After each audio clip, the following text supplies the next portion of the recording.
Why someone with £60,000 in savings is still afraid to buy a house in the UK but Americans aren't.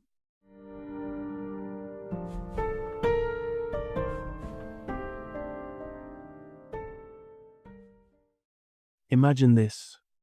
You're in your late 20s. You've spent 6 years saving almost every pound you could.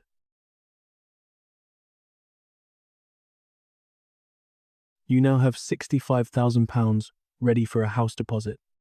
No debt, no kids, a stable job, and yet, green for 1 second, complete silence. You're still asking strangers on the internet, can I realistically afford a house?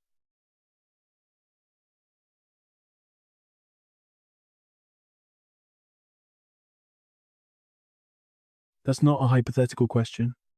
That's a real story from the UK personal finance community.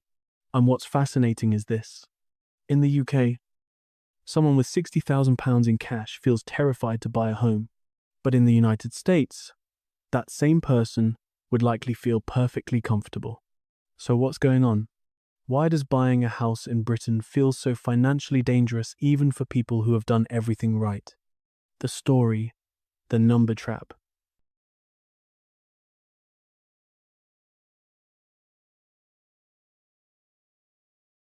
Let's look at the reality.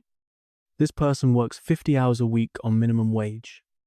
After tax, they take home about £2,000 per month. They've been living with their parents, saving aggressively, and they're looking to buy a modest starter home up north, or a tiny one-bed flat down south, for about £200,000. After 6 years of sacrifice, they have £75,000 in total savings. So the plan looks simple. Deposit £65,000. Mortgage, £135,000. Mortgage calculators estimate the payment at roughly £650 per month. Add utilities at £350. Fuel and subscriptions at £200. Total monthly cost about £1,200.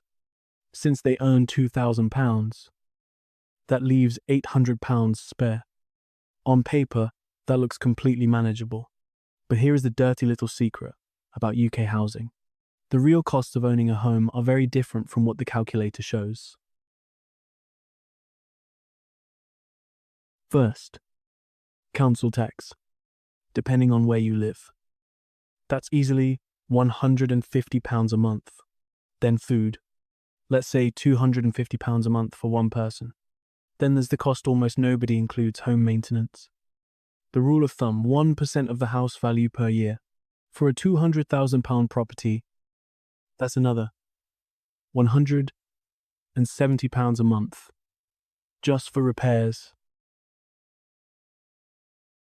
Suddenly, the real monthly costs look like £1,770, which means, from their £2,000 income, they'd only have around £230 left each month.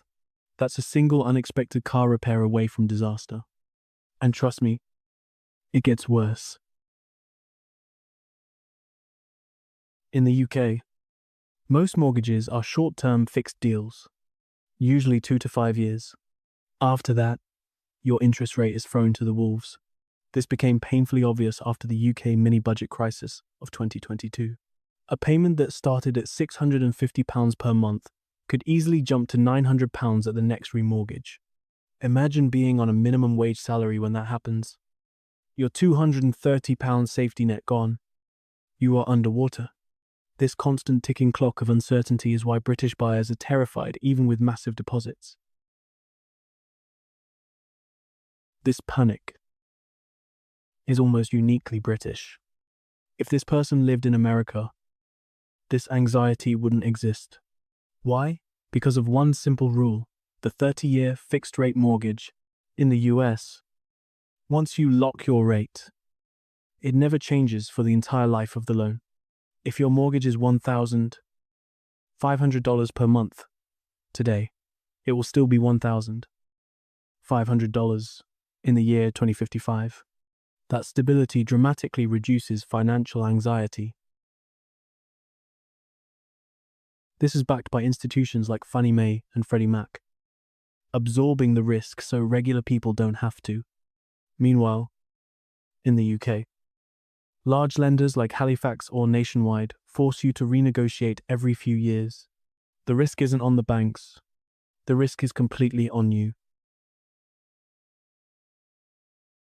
In America, buying a home is a normal step into adulthood.